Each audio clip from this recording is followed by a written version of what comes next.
Play is een bijzonder nieuw talentontwikkelingsproject met de ambitie om het genre fashionfilm naar een hoger niveau te brengen. We hebben het project zodanig opgezet dat we 3 teams hebben samengesteld. Ieder team bestaat uit een theatermaker, modeontwerper en een filmmaker. De opdracht was om vanuit gezamenlijke ambitie een narratief te ontwikkelen om een fashionfilm te maken. Het is super tof om even ook een wereld te leren kennen die niet de jouwe is. Het is iets wat ik in mijn werk en film niet op deze manier heb gedaan eerder. Zeker niet vanaf het begin, want meestal ben ik degene die het startpunt bedenkt. En nu is het iets wat je met z'n allen doet. When you have 3 different perspectives on an idea of something you want to create together, this is a challenge, but this is the most interesting part of all.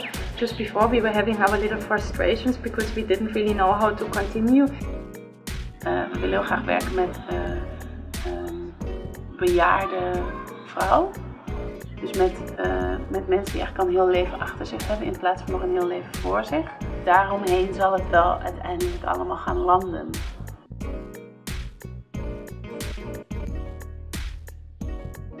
I think we all have a very different approach to our work, or a different intention, what we want to express with it. So the first moment when we all showed each other our different inspirations, they were really very contrary to each other, which for me felt very funny because I immediately had the idea of how can this come together in one thing, and that felt really fresh in a way. We did experience the difficulties in between the tastes and that, but then you listen and you have a look, and for me, from my side, I was always like, okay, the best idea wins, and if it's not mine, then it's not mine, but the best idea has to win. There's a lot of things we see that they of course see differently, or they see certain things in their field that we don't really get, when they just explain like, oh yeah, but we can do that, and then we are like, okay. So it's a bit difficult to grasp that at the beginning, but it's really cool and interesting to see when you see the results, or when you see the rehearsal with the dance, or when you get the script, or when you all these kind of things, then it becomes more alive, and then we can also read it more. Because obviously working with dancers is way different than just working with models. I mean, they have to move, and we had to test lots of things. If it's possible to do the choreography Jelena planned in the garments we had in mind. It has a very symbolic story in it, but it also has a very symbolic story with like how do we, that's nice about Renze Philips, that how do we see the labeling of clothes, how that kind of form us. Het gaat over die alter ego en een soort van working girl. Dat die allebei eigenlijk samenkomen.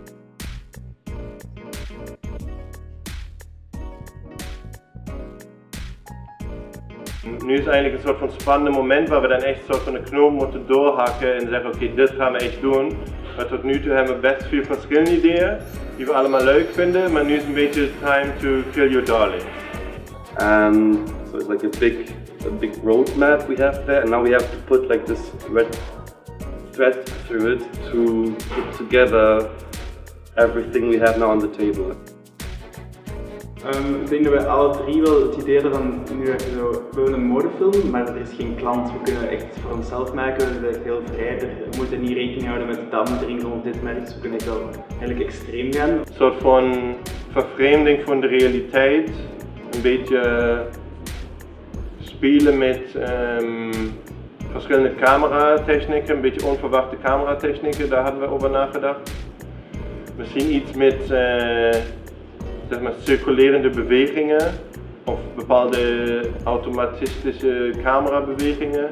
Dat soort dingen zijn tot nu toe zeg maar, die altijd weer terugkomen.